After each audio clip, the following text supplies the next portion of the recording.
Good evening, Luzon, Visayas, and Mindanao. Together with the Presidential Communications Office, we bring you the latest, widest, and most comprehensive news coverage from the People's Television, IBC, Philippine News Agency, Philippine Information Agency, and Presidential Broadcast Service. I'm Princess Habiba Saripaudak.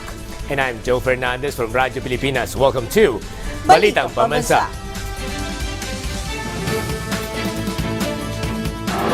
Tonight's headlines. President Ferdinand R. Marcos Jr. assures continuous relief and rescue operations in communities battered by severe tropical storm Christine. Department of Social Welfare and Development Chief Rex Gatchalian oversees the situation and disaster response in Camarines Sur. The Department of Health earmarks over 140 million pesos worth of assistance for typhoon victims. The Department of Trade and Industry offers financial aid to Christine-hit micro, small, and medium enterprises or MSMEs. Despite the onslaught of Christine, Benguet farmers begin to harvest flowers in preparation for the observance of Undas. Severe tropical storm Christine may have exited the country stage left, but we may not have seen the last of it yet, as weather forecasters warn of a potential turnabout. Still, the President ordered a comprehensive and sustained provision of relief aid and rescue efforts, and to spare no government asset to include those for exclusive presidential use in doing so. PTV's Kenneth Paciente tells us more. President Ferdinand R. Marcos Jr. assured aid will be provided to communities affected by severe tropical storm Christine. The President has ordered the mobilization of AFP personnel and resources for relief operations, including the PNP, BFP, and PCG. This to expedite government action in providing aid to those affected by the storm. The President also ordered the deployment of air assets, watercraft, including the presidential helicopters, and other equipment to focus on rescue operations and rehabilitation. The President also wants an uninterrupted flow of assistance to those in need. Therefore, the President has directed cabinet secretaries of various government agencies to assist in the relief and rehabilitation process. The DBM has been instructed to release without delay the necessary funds for the required resources. The President immediately ordered the DSWD to reach the communities to distribute relief goods, and once the weather improves, the President expects the agency to quickly provide financial aid to those affected. The Department of Agriculture was also tasked to release payments for crop insurance to affected farmers, while the DPWH is instructed to speed up road clearing operations and repair damaged roads and bridges. Meanwhile, the President expressed sympathy to those affected by the storm and recognized the resiliency of local governments in responding to calamities, noting the readiness, urgency, and dispatch in relief response to the Bicol region. In any case, I'm able to say that a C-130 left Manila at 6:49 today, and with the following assets: the satellite communication, gensets for the satellite communication, water filtration units, and other personnel. The 525th ECB Philippine Army, 20 SAR operators, search and rescue operators, 2 inflatable rescue boats have been deployed. 14 rescue boats with automotors have also been deployed. The C-130 that left at 6:49 has arrived at Bicol International Airport at 7:49. And there is another element of Black Hawk helicopters that are in Legazpi and are attempting to go to Nara. The government is also preparing air operations to Bicol and is all set to deploy AFP airlift assets for action in the areas that remain flooded in Bicol. So, in Kamsur right now, as of about 1 hour ago, of the 36 towns, 9 towns are still fully submerged. Around 6 towns are partially submerged. But the province has been very, very quick in distributing house to house food distribution, and every area has already been reached, and we are augmenting the province's food supplies. Although delivering assistance to certain areas of the country remains a challenge due to widespread flooding, the President assured this will not be an excuse for delays in aid efforts. That is where the airlift capability will come in. We have set up triage camps on both sides of Maharlika Highway that is presently now still cut off. So those are providing food and medicines on site. And we are in constant contact with our local government units so that we are in close coordination with the first responders who are, of course, those who guide us in where the most critical areas are. The Chief Executive also led a situational briefing today in Malacanang Palace. The President directed rapid assistance to affected individuals and the immediate rehabilitation of all damage left by Typhoon Christine. Certainly, ang mga relief, yung mga rescue relief, wala na. Hindi natin pwedeng i-delay yan dahil buhay na ng tao yan. So, we just have to keep going. He also encouraged the relevant government agencies not to pause or even pause in providing assistance. We'll just have to keep monitoring the situation and make sure always the rescue and relief are that cannot stop. It doesn't matter if there's another storm coming, we cannot stop. That cannot stop. This afternoon, the President also conducted an aerial inspection over Batangas, Cavite, and Laguna, areas severely flooded due to the sheer volume and unrelenting rain. This to personally assess the storm's impact and plan the necessary solutions for the damage it caused. From PTV, Kenneth Pasyente, Balitang Pambansa. Meanwhile, Department of Social Welfare and Development Secretary Rex Gatchalian flies to Camarines Sur to check and oversee the situation there. This following the directive of President Ferdinand R. Marcos Jr. to personally monitor the ground situation and ongoing disaster operations. In Barangay Kausip, some paddy fields were still underwater. Some residents are already using boats to check the status of their flooded homes. The City Hall of Naga is providing temporary shelter to some residents following the disaster. Residents also flocked to recharge their communication devices and smartphones due to power outages that hit parts of the city. The government has swiftly mobilized resources to aid individuals affected by severe tropical storm Christine. PTV's Charms Espina has the full details. The Department of Health, or DOH, has allocated some 142 million pesos in assistance for those affected by severe tropical storm Christine. According to DOH Secretary Teodoro Herbosa, 97 million pesos has been allocated for medical and public health emergency supplies to support affected communities.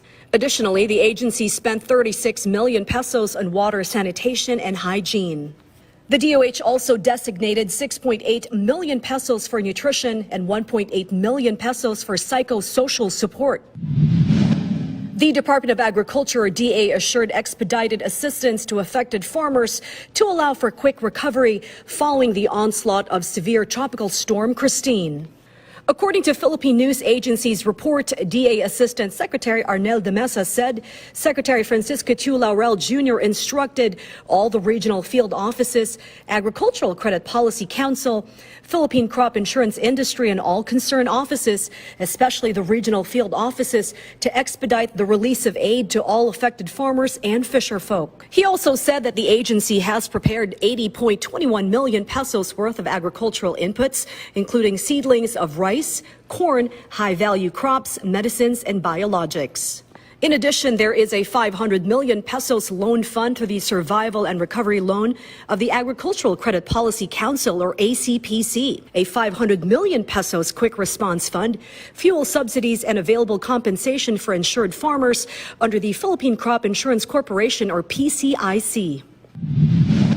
Following the severe impacts of severe tropical storm Christine, the energy sector has quickly taken action to restore power in affected Luzon areas, focusing on regions where floodwaters have subsided. Linemen, engineers, and technical teams from Luzon cooperatives, the National Power Corporation, the National Grid Corporation of the Philippines, or NGCP, Meralco, and other utilities are working tirelessly to restore electricity. Their efforts include clearing debris, repairing downed lines, conducting foot patrols, vehicles and rebuilding damaged substations simultaneously. Department of Transportation or DOTR Secretary Jaime Bautista reported that the Philippine Coast Guard or PCG rescued around 142,000 individuals stranded in seaports across the country. Based on the information gathered by Philippine News Agency, the PCG deployed 226 teams to assist those affected by severe tropical storm Christine. The Department of Tourism, or DOT, is actively assisting tourists stranded due to disruptions caused by severe tropical storm Christine.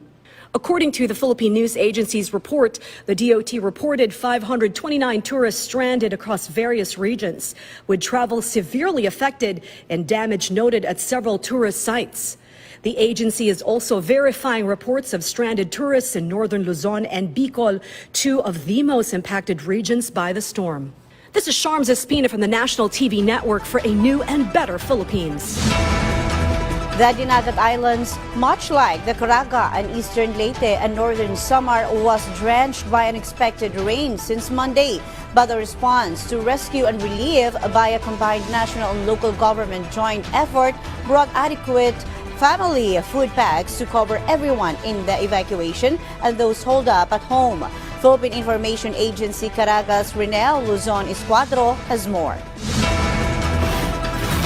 Since Monday, Dinagat Islands has experienced heavy rainfall under the orange rainfall warning. With the help of the offices of Dinagat Islands Congressional Representative Alan Uno Ecleo and Vice Governor Binglen Ecleo, the distribution of family food packs in San Jose was swift, benefiting 1,196 affected individuals or 379 families. Family food packs were also distributed in the town of Libho, reaching over 400 affected families. In Surigao City, free meals were distributed to the stranded residents and boat passengers through the local government unit of Dinagat Islands, led by Governor Nilo De Mary Jr. Meanwhile, all local disaster risk reduction and management offices in the Caraga region remain alert and are monitoring the ongoing effects of Tropical Storm Christine. 2 active typhoons are currently being monitored within the Pag-asa monitoring domain. As a result, the tropical cyclone threat potential is elevated during the forecast period. From the Philippine Information Agency Caraga, Rainfall Luzon Escuadro for the Balitang Pambansa. Even though still reeling from the devastation caused by severe tropical storm Christine, some residents of Cavite have already begun the arduous task of cleaning up the mud and silt brought about by intense flooding. For the part of the local government, an assurance was given that assistance will be continuously provided to all those affected and that vigilance will be maintained to ensure that no more life or property is lost. PTV's Mela Lesmoras has more. 6-month pregnant Allen is currently staying here at the evacuation center in Barangay Tejero, General Trias, Cavite after their home was submerged due to Typhoon Christine. She said their situation here is manageable, but she hopes the government will assist them, especially since they lost almost everything in the calamity. Kasi dati po, ang silong po namin bahay namin ay hindi po siya talaga naabot ng tubig. Ngayon lang po talagang naabot na ng tubig yung bahay namin. Allen's wish was quickly granted after provincial government officials visited the area, bringing various forms of assistance. Cavite Governor Atina Tolentino led the relief operations not only in General Trias but also in other parts of the province. Maraming po salamat kay Gov sa tulong niya iginawad sa amin. Maraming salamat po sa binigay niyong biyaya sa amin. As of now, flood waters have receded in many areas of the province and only mud remains on the roads. We saw several residents working hard to clean their belongings and appliances that were flooded. Based on the situation report released by the Cavite Provincial Disaster Risk Reduction and Management Council, nearly 14,000 individuals or over 3,900 families were affected by the typhoon in Cavite and had to be evacuated. One person was reported dead after drowning in the town of Alfonso, while another one went missing in Tagaytay City. In the agricultural sector, the estimated damage is over 13.7 million pesos, while 78 houses and buildings were also affected by the calamity. Yesterday, the Cavite provincial government declared a state of calamity. They assured to continue monitoring the situation and provide assistance to those in need. The provincial government of Cavite through our PDRMO Council has always been ready with all the disasters. As a matter of fact, the relief operations is ongoing. From PTV, Melalas Moras, Balitang Pambansa. Severe tropical storm Christine is now outside the Philippine area of responsibility. It was located at 380 kilometers west of Sinait, Ilocos Sur, with maximum sustained winds of 95 kilometers per hour near the center, gustiness of up to 115 kilometers per hour, and is moving west-northwestward at 30 kilometers per hour. Rains with gusty winds will fall in Ilocos region, Zambales, and Bataan. The trough of Christine will bring cloudy skies with scattered rains and thunderstorms in Metro Manila and the rest of Luzon. Cloudy skies with scattered rains and thunderstorms will be felt in Visayas, Zamboanga Peninsula, and northern Mindanao. The rest of Mindanao will experience partly cloudy to cloudy skies with isolated rain showers or thunderstorms due to the southwesterly wind flow. Meanwhile, a new tropical storm with an international name, Kong Ray, was seen at 2,380 km east of southern Luzon. Coming up, GSIS emergency loans now available for areas placed under state of calamity. Harvesting of flowers in Benguet begins despite Christine's onslaught. Don't go away. Balitang Pambansa will return.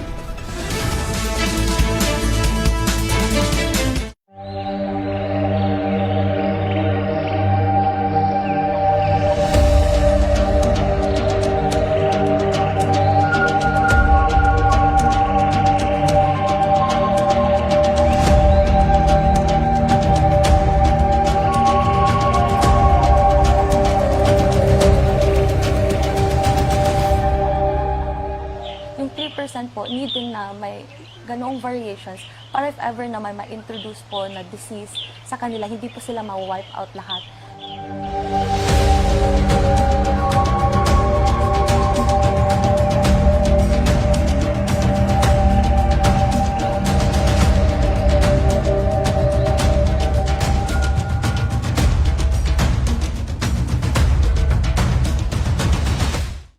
Tara, lumikha! Calling all Anik-Anik fans! Gagawa tayo ng personalized keychains and charms gamit ang air-dry clay. Sea-theme sand paintings naman ang ating susubukan. Bubuo rin tayo ng DIY Halloween basket mula sa recycled materials na perfect ngayong spooky season. Trick or treat!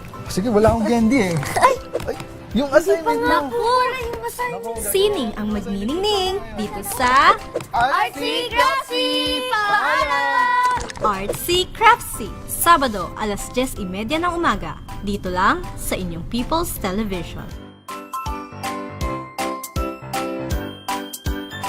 Disaster Watch. Alamin ang heavy rainfall warning system ng Pag-asa. Yellow rainfall warning. Pinapayuhan ng lahat na mag-monitor ng mga weather update sa inyong lugar. Maghanda sa posibleng pagbaha sa mga mabababang lugar at tabing baybayin. Orange rainfall warning. Mas malawak na pagbaha ang inaasahan at posibleng magka-landslide sa mga tabing bundok. Bumuo ng isang emergency kit at maghandang lumikas sa anumang sandali. Red rainfall warning. Inaasahan ang matinding buhos ng ulan sa loob ng 2 oras na magdudulot ng malawakang pagbaha at landslide. Para sa inyong kaligtasan, agad na lumikas papunta sa ligtas at mataas na lugar. Sa panahon ng kalamidad, dapat laging listo.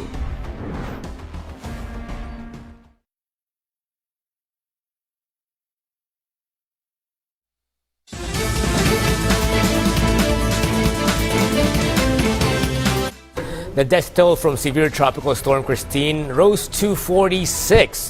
Based on the Office of Civil Defense or OCD's report, most of the deaths were in the Bicol region with 28, followed by Calabarzon region with 15.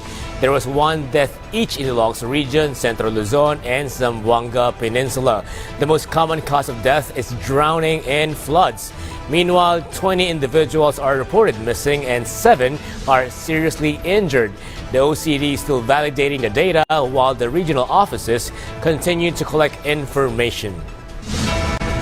Meanwhile, the Department of Trade and Industry, or DTI, assured assistance will be given to businesses that were affected by severe tropical storm Christine. DTI Secretary Cristina Roque said 2 billion pesos have been allotted to help micro, small, and medium enterprises, or MSMEs, recover from the damage caused by the latest weather disturbance. The Trade and Industry Secretary, the assistance will come from the Small Business Corporation's loan programs. Qualified MSMEs can borrow up to 300,000 pesos, which has 0 interest in the first year and 1% monthly interest rate for the remaining 2 years. So aggressively coordinating with the supermarkets, convenience stores, small and big groceries, markets, to make sure that there's a constant supply of food and constant supply of basic necessities that are needed by the people that yung nandun sa mga probinsya or mga towns na nasalanta ng bagyo. So we are on top of this. The Government Service and Insurance System, or GSIS, opens emergency loan for members and pensioners affected by Typhoon Christine. According to a report gathered by the Philippine News Agency, the GSIS program is now open in Albay and Naga City and ready to be activated in areas under a state of calamity. They are also monitoring areas affected by the severe tropical storm. Members and pensioners from areas declared under a state of calamity can apply for emergency loan if they meet the certain criteria. GSIS is also urging them to use the mobile GSIS Touch app in applying for loan for safe and quick transactions. Flower farmers in La Trinidad, Benguet have begun to pick and harvest this week's floral yield amid sustained rains from Tropical Storm Christine.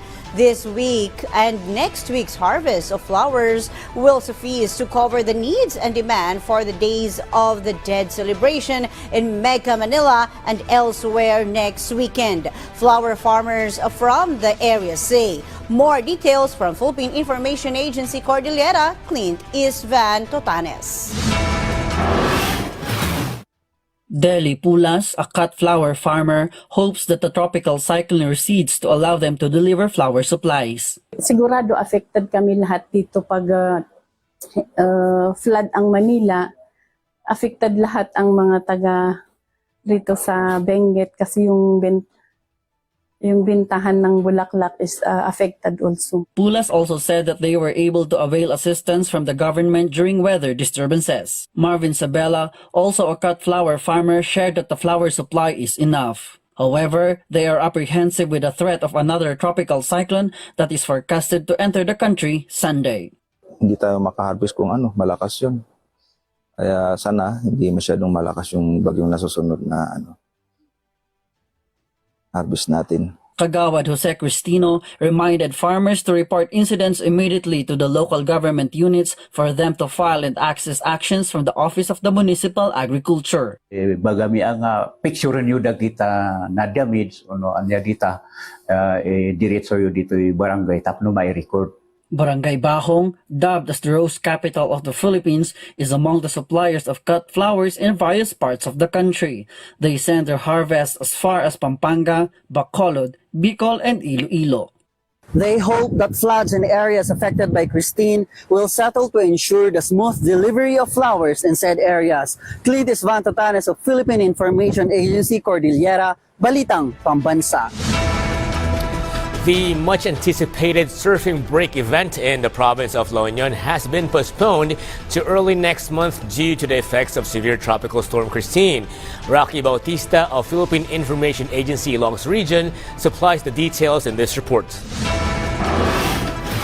The provincial government of La Union has announced that the La Union surfing break has been postponed to November 1 to 3 due to the severe tropical storm Christine that hits the province. The La Union surfing break is a much-anticipated event participated by locals and tourists from here and abroad. Large waves covered the coast of San Juan, Bacnotan, and Luna towns on Thursday morning, making surfing conditions dangerous. Yung first part ng surfing break po natin, nag-start na po siya last October 21 to 22, which is yung local surf showdown po. Pero bago pa man po tumama yung bagyo, nakapag-start na po tayo. Pero yung mga iba pa pong parts ng event, nagaganapin sana ngayong 24, 25, 26, 27, na cancel po lahat yun dahil sa bagyo. Kaya mamumove po ang ating surfing break sa November 1, 2, and 3. Matataon po siya sa Todos Los Santos. Meanwhile, the provincial government of La Union and respective local government units continue to do relief operations for 844 families or 2,437 individuals in the evacuation centers of Bangar, Balawan, San Juan, Luna, Bacnotan, Rosario, Burgos, Aringay, Caba, Bawang, Agoo, and San Fernando City. Kampante naman po kami na nandito kami sa evacuation center, sir. Binigay sa amin na banig tsaka yung kumot, sir. From the Philippine Information Agency Locos Region, Rocky Bautista, Balitang Pambansa. And that concludes the rundown of our latest, widest, and most comprehensive news and information from all across the nation. From Radyo Pilipinas, I'm Joe Fernandez. This is your trusted news source, always ready to inform and serve the Filipino people. Catch Balitang Pambansa again next week at 7 a.m., 12 noon, 6 p.m., and 9:30 p.m. for more updates and developments. From Radyo Pilipinas, I'm Princess Abiba Saripaudak, and this is Balitang Pambansa.